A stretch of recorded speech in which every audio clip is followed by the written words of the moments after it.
All right.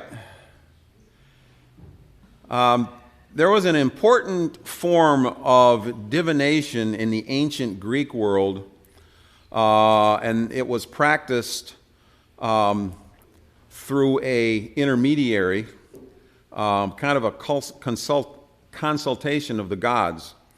The intermediary was known as an oracle, and although the oracle of Apollo at Delphi, sometimes just known as the Oracle at Delphi, even though they were the most famous of all, there were many of these oracles at sites and sanctuaries scattered all across Greece. And you can see some dots there, some of the major ones that they had at the time. Kings and other important people would get their fortunes told or ask about national policy, whether or not they're going to win a war that they go into. Citizens would seek advice about marriage and business and that sort of thing. But an oracle mostly was, they were young girls that would get their information from what was known as a python. Now, these are two things from that time.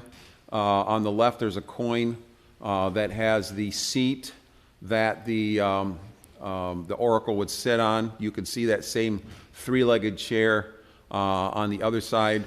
And people would come up and ask their question. Today, some of you are familiar with this. It's where that comes from, okay?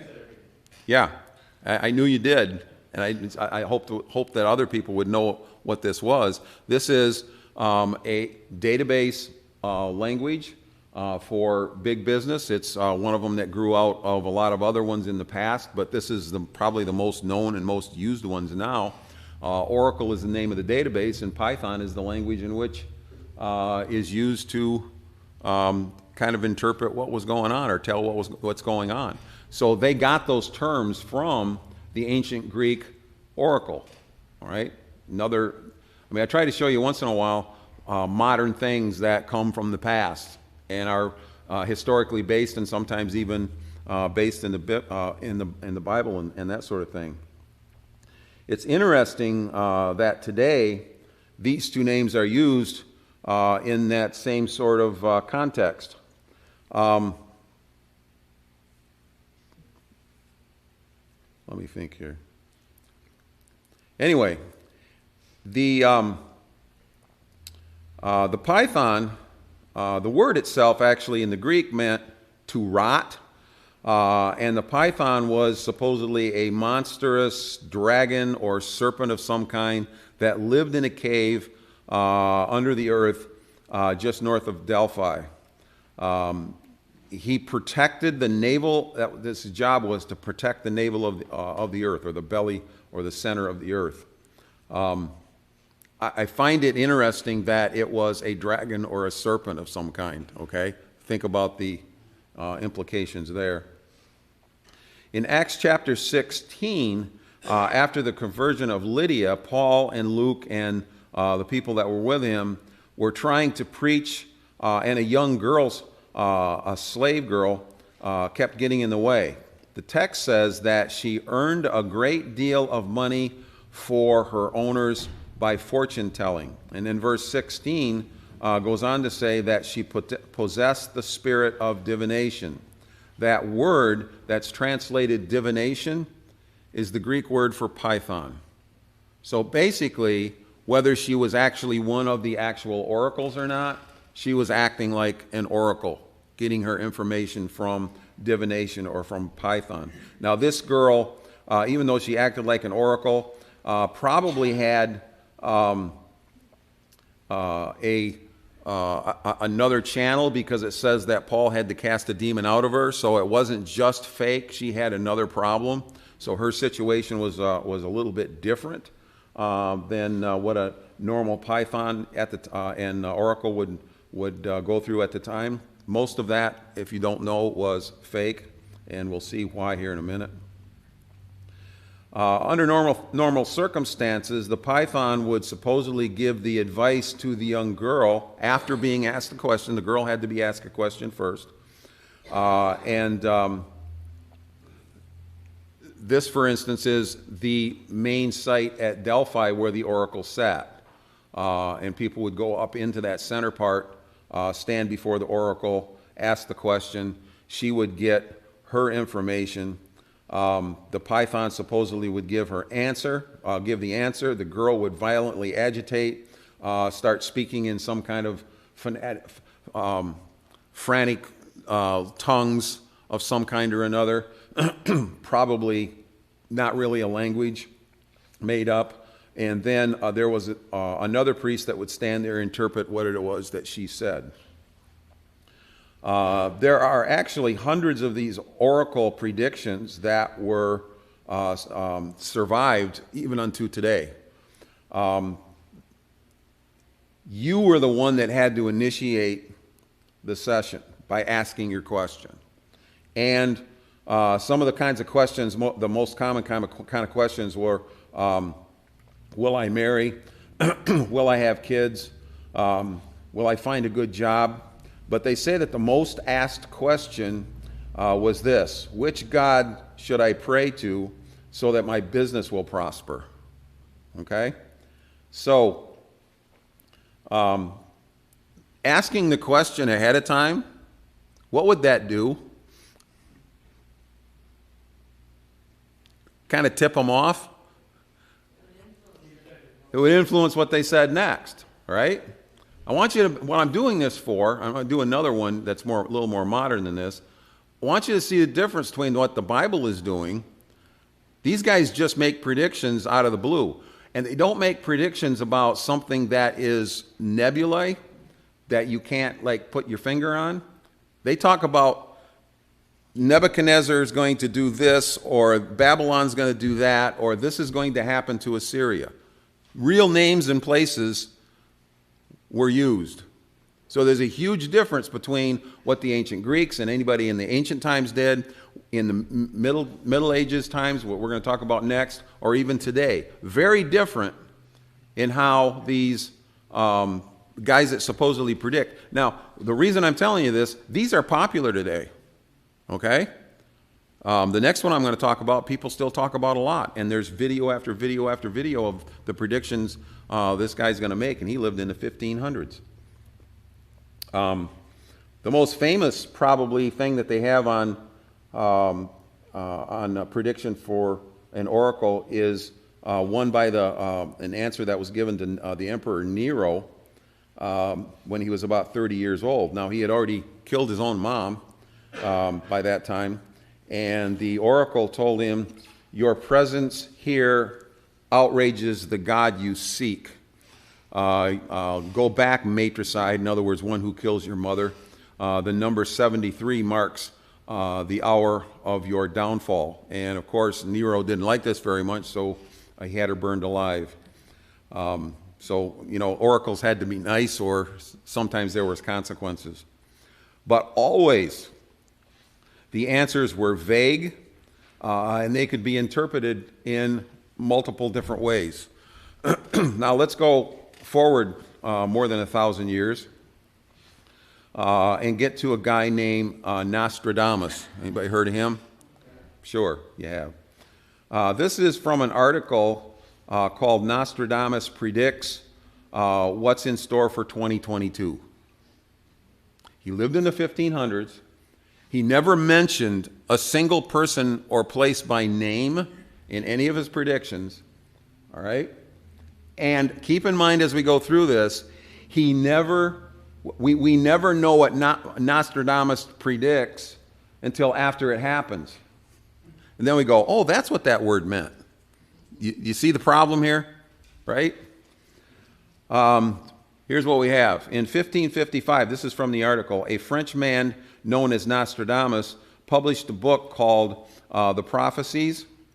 The book, which featured 942 prophetic verses, allegedly foretold the future. Nostradamus was an astrologer, druggist, physician, and a presumed prophet or seer.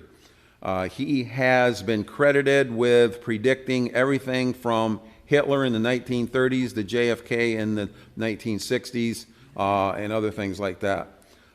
Whether you're a believer or a skeptic, there's no denying that there have been eerie correlations between the predictions of Nostradamus and major historical events. And the article goes on to say, some consider him an oracle. An oracle is a person considered to provide wise and insightful counsel or prophetic predictions, most notably including precognition or foreknowledge of an event that was inspired by some kind of a deity. That was inspired by some kind of a deity. Okay? So they're ascribing to him, at least some people are, the same thing that the Bible is subscribing to the prophets. Right? So that supposedly he got a source like the prophets did to get his stuff. But, as we're going to talk about just a little bit, he breaks every rule that we talked about earlier in another class on what a true prophet would be, what the rules are. Every one. All his prophecies were written in some kind of a cryptic and vague four-line form. In other words, there was always 4 lines to it, and it was always cryptic.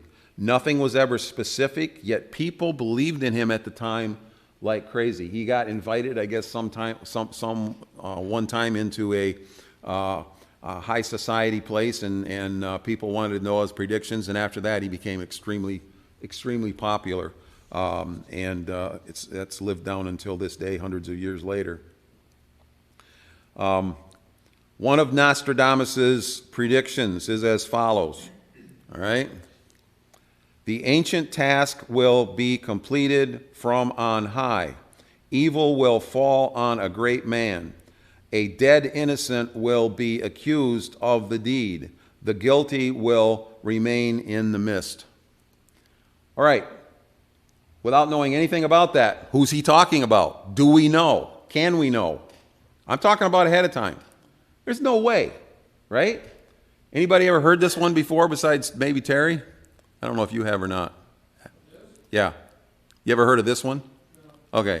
Anybody know what this one, they say nowadays? Kennedy. Yeah. This one supposedly predicted Kennedy's death. Oh, Kennedy's a great man.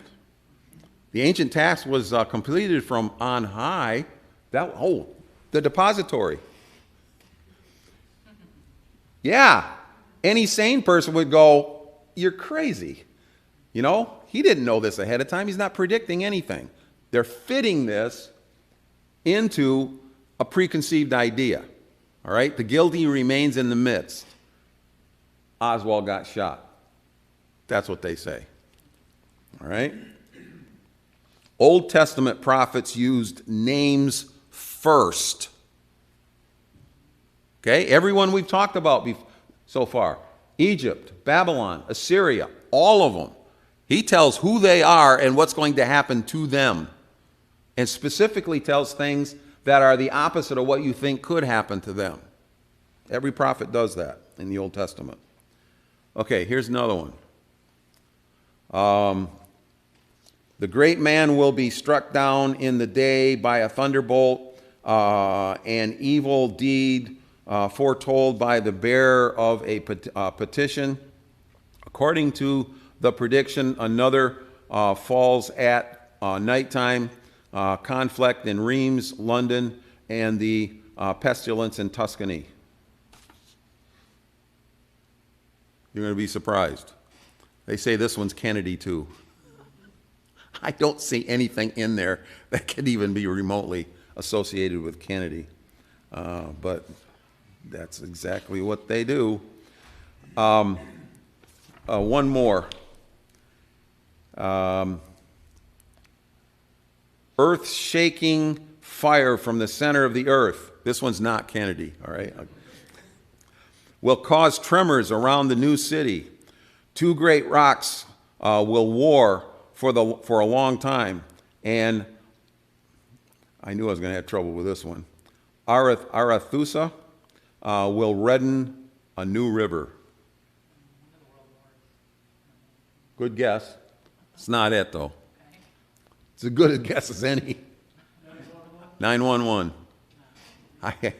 The only key I can see here that they can come with is a new city might be New York, you know. But there's a lot of new cities since the 1500s, so I really don't see how that has anything to do with it. All of these, they figured out after they happened. This French seer has also been credited with predicting such things as the death of Henry II, the Great Fire that happened in London, the French Revolution, the discoveries that were made by Louis Pasteur, Adolf Hitler, the rise of Charles de Gaulle, and the bombing of Hiroshima. This guy was smart. Each time he did this, he did it with statements that were just as ambiguous. And never once was there any indication who he was referring to ahead of time. You only know this, what they think happened after the fact. The problem with such prophets as the oracles or the Nostradamus characters or even modern psychics, which do basically the same thing, are that they break all the rules of prophecy that we have discussed over the last few weeks. For instance, they cannot be confirmed by historical evidence because you don't know who they're talking about ahead of time. You just make that assumption when you see something that might fit after the fact. The statements are always very general and ambiguous and could point to a lot of different possibilities. You can't, though, be a prophet that goes up and says something like, Egypt, this is going to happen to you, or whatever. They're nailing their feet to the floor. If they're wrong, they're wrong. They can't wait for another thing to happen, hopefully, because they pretty much committed. When people make predictions, whether in ancient times or today, what they say can be interpreted in many different ways. And any thinking person should be able to see that the words used are not specific enough to point to a real person, place, or thing that's going to happen. But unfortunately, psychic hotline still exists, and they make a lot of money. But when the Old Testament prophets were made predictions, they did it in such a way that was about some specific nation that existed at the time of the prediction that was made. In other words, the nation wasn't New York City 500 years in the future that they didn't name. Egypt, Babylon existed right then. They were powerful at the time, and they made it about them. There's a huge difference right there. All right? There was none of this something in the future, it might happen once upon a time sort of thing. When the Old Testament prophets spoke, there was no mistaking who they were making the predictions about. Egypt, Babylon, etc., they all knew who they were talking about. Everyone knew who those people were. There could be no adjustments made later. Everyone knew that the things spoken did not seem to make even sense or to be possible when the prediction was made. And we can see the results today as we look back. If Egypt still was just as powerful, the most powerful nation in the world like it was back then, the prophets would have been wrong. All right? If Babylon wouldn't have been, or Assyria, whichever one of the two, was both destroyed by water and fire, or all the other things we went through, if that didn't happen, they would have been false. But the things they said all came through. Egypt, your canals and your crops are going to dry up. Assyria, your men are going to be drunk, and at the same time, your city is going to be destroyed overnight with fire and water. These are pretty specific, and we can know from history that they actually happened. The people, places, and events really existed, and both the Bible and history confirm and tell us that they were real people, places, and events, and that these fulfillments actually took place. Not like evil will fall on a great man or that sort of thing that we've discussed so far. Now, there are people that were more modern, famous people during some of our lifetimes, like Gene Dixon, who actually said President Kennedy would die while he was in office. That's actually a good prediction, and it came true. So could she be credible? The answer is no, because they've actually done an analysis of all of her, and she was only right no more, probably less than 5% of the time. So 95% of her predictions were hogwash, and that's one of the rules. You have to be right all the time, or you're just a good guesser. All right, I want you to keep these things in mind while we talk about what happened to the city of Tyre. One of the most fascinating, I think, set of predictions in the Old Testament is the one that's made by Ezekiel about this city, mostly in Ezekiel chapter 26. Tyre was a financial and banking city like Geneva, Switzerland, all right? It wasn't powerful. It had a decent navy. It didn't have our large army.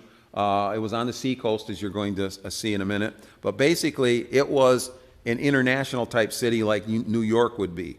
And politically, it was pretty much neutral, so it never caused any kind of international problems. Size-wise, it was small. It was only like 1.5 miles square. All right? Very, very, very small. For these reasons, Tyre was one of the most important and influential cities in the Near East because of its commerce and all that sort of thing. Geographically, you can see it is just above Palestine. It's in northern part of Palestine.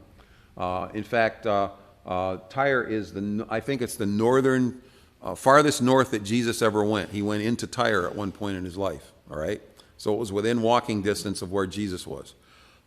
So it's, but at the time of Jesus, it already started to decline some, but it wasn't totally gone by then. You can see the red circle around where Tyre is, and then the underline red shows you Jerusalem. And then those red lines going away tells where Tyre's influence went across the Mediterranean, both banking-wise and commerce-wise. All right. So its reach, its stretch and its reach went a long ways across all the way to Greece and Rome and northern Africa, Egypt, Spain, etc. In this particular one, the circle is basically this whole blow up, and you see Tyre now up at the top in its own circle, and Jerusalem down a little farther with an underline. So around it was places like, and I can't see all those right now, Damascus, northern, southern kingdoms of Israel, Edom, of course, was to the south, etc. So there's, it was in a place that was in, wholly in the Bible land, so to speak. As such, it controlled 2 harbors because of where it was. And it was actually, and this is the very tip of the edge of where that circle is. Tyre was actually 2 different places. The mainland part was important at first, but there was also an island part to it that was about a half mile offshore. And that becomes extremely important in some of these predictions as to what happened over time. Isaiah described Tyre in chapter 23, verse 7, as the old city. And I don't think I wrote that down. The city was founded, this is Herodotus that also spoke. I don't think he knew Isaiah or anything, but he said that he was told that the city was founded 2,300 years before he actually lived, which would have been, Herodotus was around 450 BC, which means at the time of Herodotus, it would have been 2,800 years old, okay? Which means today it would have been, 2,800 BC, which means that today, looking back, it would have been founded about 4,800 years ago. So it was an old, very, very old city. even at the time when the prophets wrote. It'd been around a long time. Isaiah goes on to say other things about Tyre.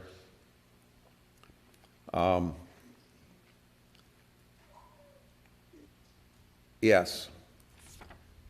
And these are some of the things that he says about him. This is a prophecy about Tyre. That's what he says at the very beginning. The second one is, let me just mention this. Notice that this prophecy tells who exactly it's about. It existed. It's been in existence for a long time. Everybody knew where Tyre was. It was an important city. There's no mistaking who it's about. Not like Nostradamus or the oracles. All right?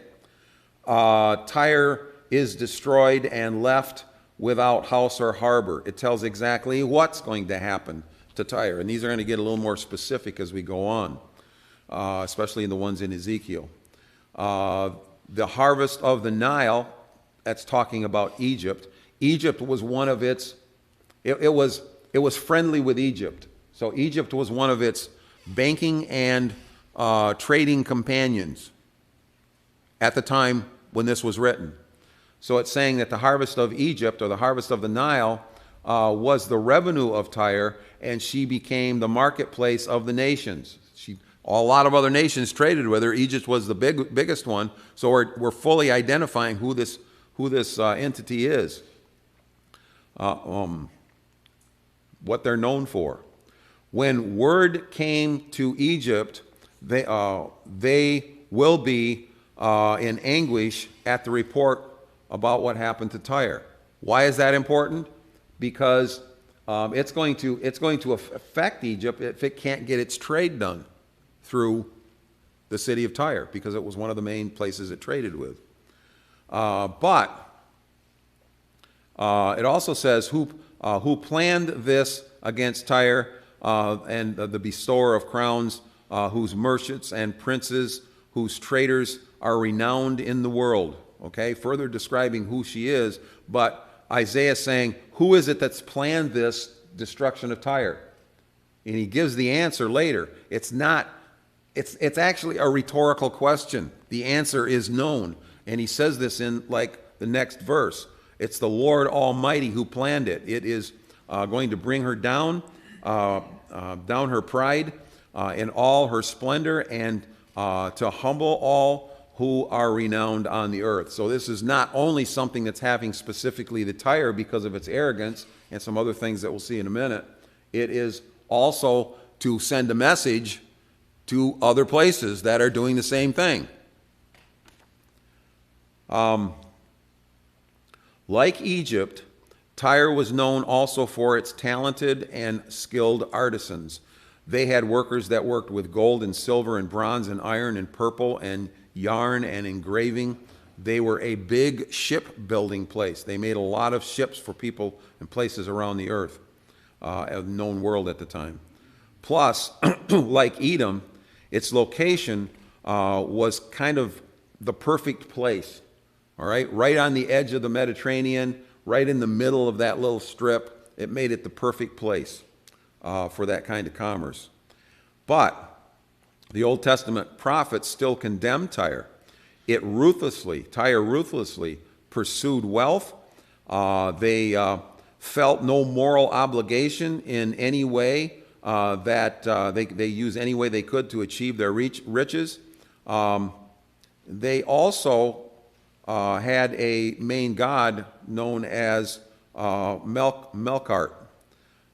This is supposedly the son of the Phoenician god Baal, B-A-A-L, who is also known as, this is not from Tyre itself. Tyre's god was called Baal, or was called, I lost it, Malkart, who was, like we just said, the son of the Phoenician god Baal. Who was Baal in another language?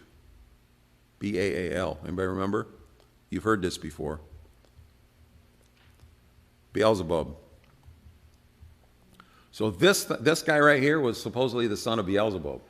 And we know from Beelzebub from the New Testament. He was king of the underworld.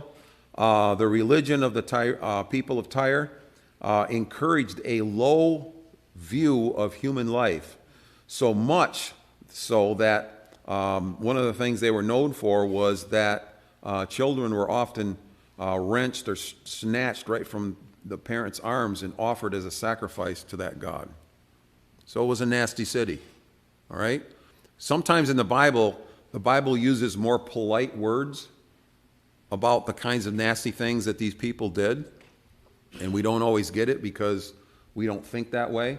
But if you do some studying on some of these other nations, they were nastier than most people here. You couldn't teach in a mixed class at church the things that they did without people getting up and walking out or blushing, all right? That's how I'm telling you they were nasty. Zechariah chapter 9, verse 3 says this about Tyre. It has heaped up silver like dust and gold like dirt of the streets. It was filthy rich.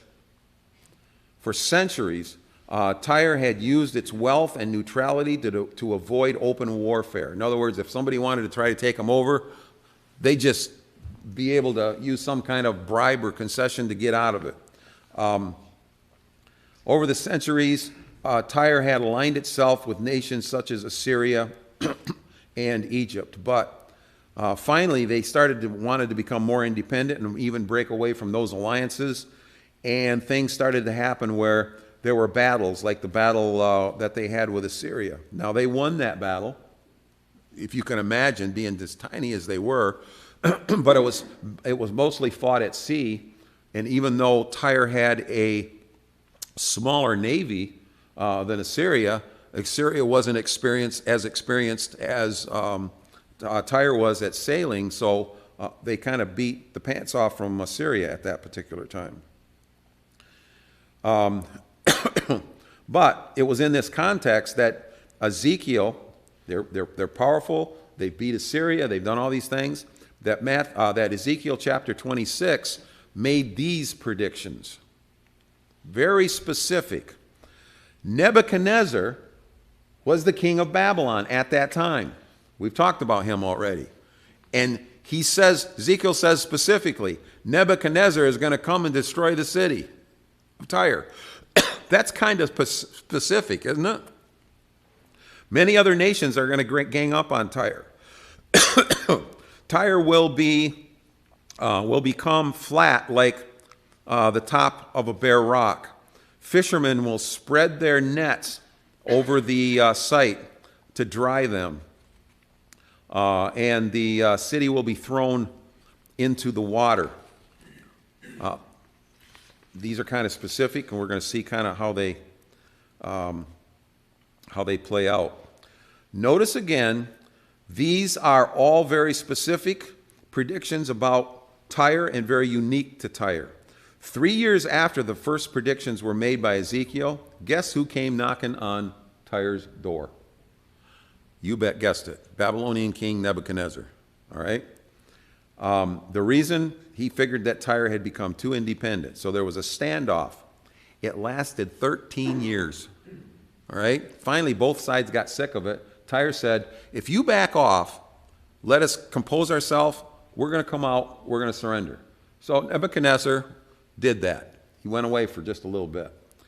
In the meantime, back at the ranch, they all got on their boats and they sailed out to the island. Nebuchadnezzar didn't have a navy. He got real mad, started tearing down the city. He did not totally destroy it, but he did a pretty good number on it.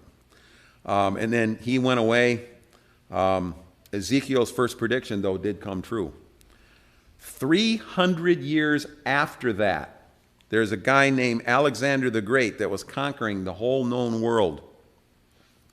As he did so, he demanded that every city have their gates open when he arrived so he could march straight in. When he got to Tyre, they said no. They weren't going to do it. This is the city walls, a sketch of what the city walls would have looked like on the island, because by that time most people already lived on the island, and I think they found out that Alexander the Great was coming, so basically everybody went to the island, and that's where their fortress was. those walls are 150 feet above the Mediterranean Sea.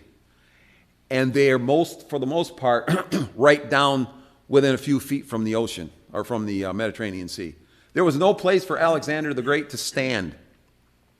He had, 250 ships that he had accumulated from various countries as he went around conquering. They would say, hey, take some more ships. He had a pretty good army, all right? But there's no way he could land there without getting pounced on. So he had a decision to make. And what happens next is both an engineering nightmare and a stroke of genius, both at the same time. He overcame this problem by demolishing the old city on the mainland. In other words, he methodically took all the blocks and the beams and all the building material that were left there by other people that had come. And does anybody know the rest of this story? He built a causeway. This is actually a very famous battle. You can find a lot about it on the internet. Then he began throwing all those stones and all that wood and all that building material into from the old city into the water to make half-a-mile-long causeway to the mainland. This is what it would have looked like from the island of Tyre at the time. Alexander's throwing all that stuff in. There in the distance on the mainland, this is towards us on the front is the big walls on the island.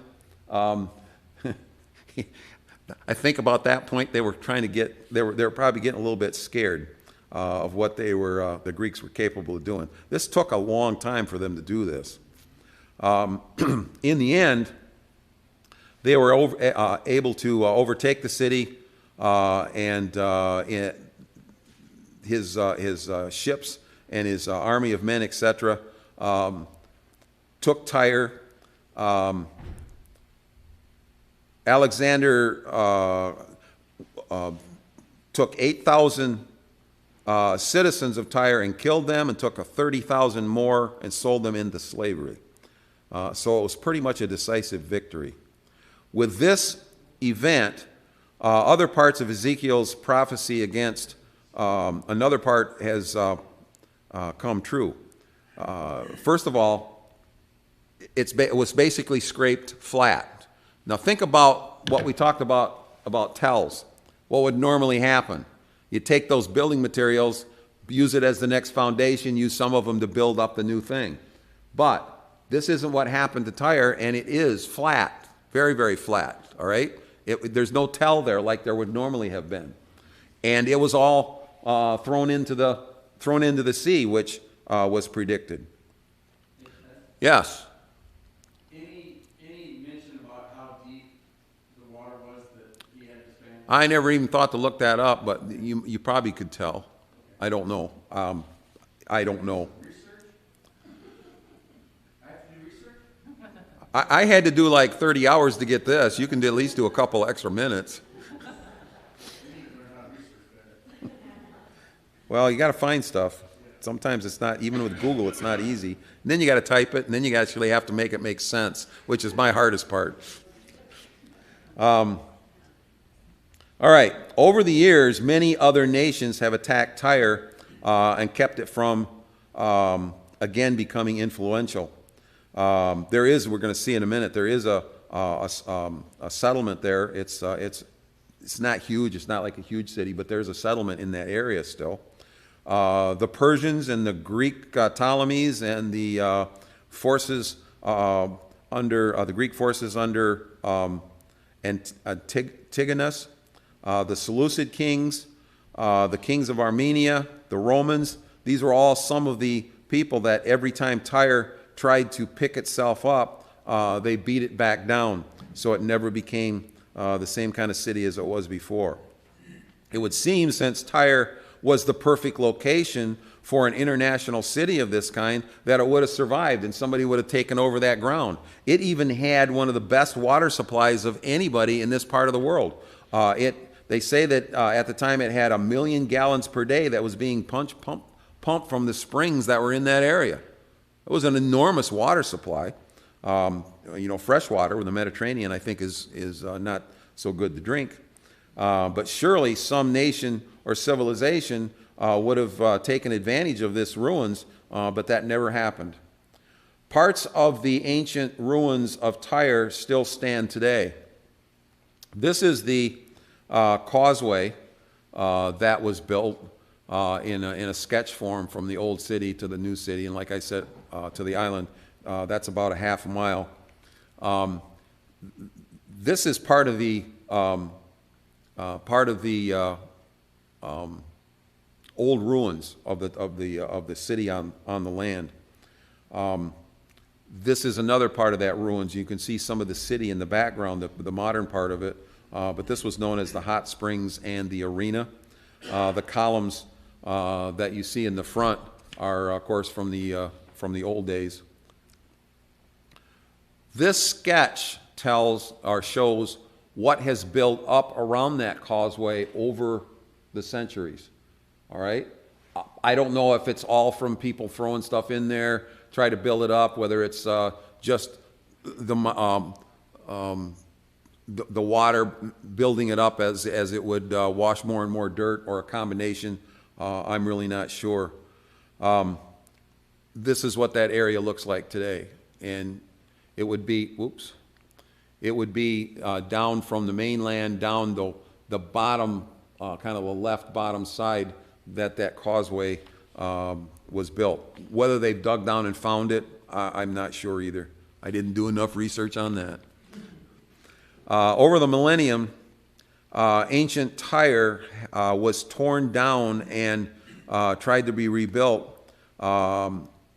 Every time it happened, just like Ezekiel said. For instance, the Muslims tried, it was tried in around 600 A.D., and the Muslims tore it down. The Crusades came through in 1100 and destroyed it again. So it's basically never been rebuilt. In fact, Ezekiel put it this way in chapter 26, starting in verse 4, "They shall destroy the walls," never to be rebuilt, the walls were never rebuilt, "of Tyre, and break down her towers, and I will scrape the soil," we already talked about that, "from her, and will make her bare as a rock. She shall be in the midst of the sea." Pretty easy to associate that with Alexander the Great. "And it will be a place for spreading nets." Some say that Tyre really kind of hated fishermen, so that was kind of almost like a slap in the face. Today, Tyre is not a wealthy commerce banking city at all. It has no financial institutions, and the whole world does not come to it for money or crafts or anything. Instead, it's flat like a rock, and people come there every day to spread their nets and to dry them because they're fishermen, just like Ezekiel said.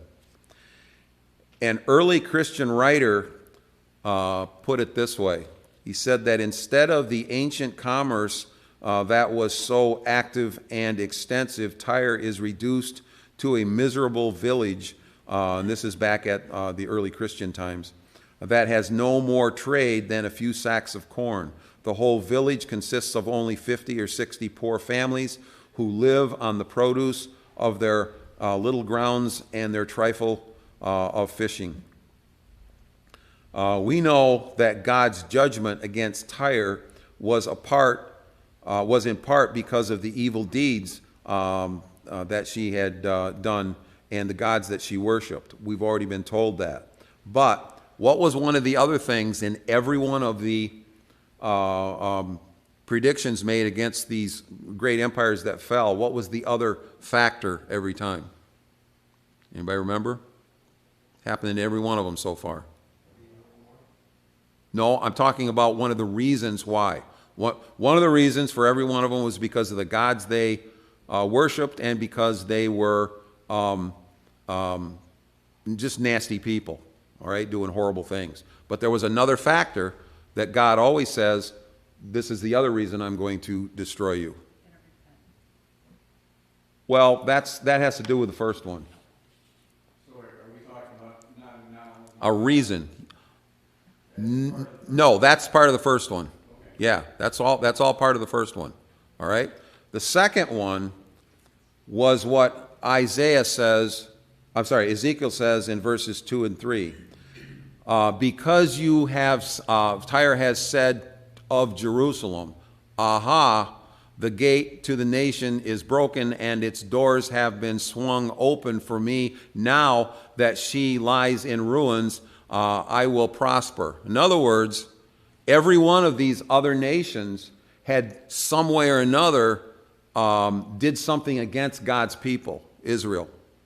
And here, Ezekiel's saying the same thing about what they're saying about Jerusalem. So there were two things always so far in every one that we talked about. They didn't believe in God. They believed in a false God. They were nasty people. That was one reason. And they did things against the God's people. And isn't that kind of what we said when we went through the Revelation class? When we said that all of these prophecies that we talked about that John uses from the Old Testament as what he's trying to, in a symbolic way, saying is going to happen, okay? Those people are all doing things against God's people, and God in Revelation saying the same thing. You do things against God's people, this is what's going to happen to you, just like happened to these other nations. See how that works? The Bible's kind of a big, long story, and it's using stuff back here, not to predict the future, but to tell why God's doing what it is he's doing. We know that God's judgment against Tyre was a part, we already said that, I'm sorry. Just like all of the other nations in the Old Testament, God had predicted judgment. Tyre was both evil in the sight of God, and they had wronged God's chosen. And for those two reasons, they were destroyed. Is this an accident? Was it intentional? Was it a misfortune that kind of like took its place over time, like most people would think? Or was it planned and predicted by someone outside of space and time that knew what was going to happen ahead of time and had a purpose for doing it? You got to decide. Remember, this class is all about the evidence. I think I know which I think is true. Questions? Yeah. I did some research, and the reason that causeway stopped so short was because there was a steep drop off and you couldn't build it in. That's why you had to stop short and build the steep drop off. That's a good piece of information to know. But it did give him a launching point for him to do his catapults and that sort of thing to kind of tear down that wall. Yeah. All right. Anything else?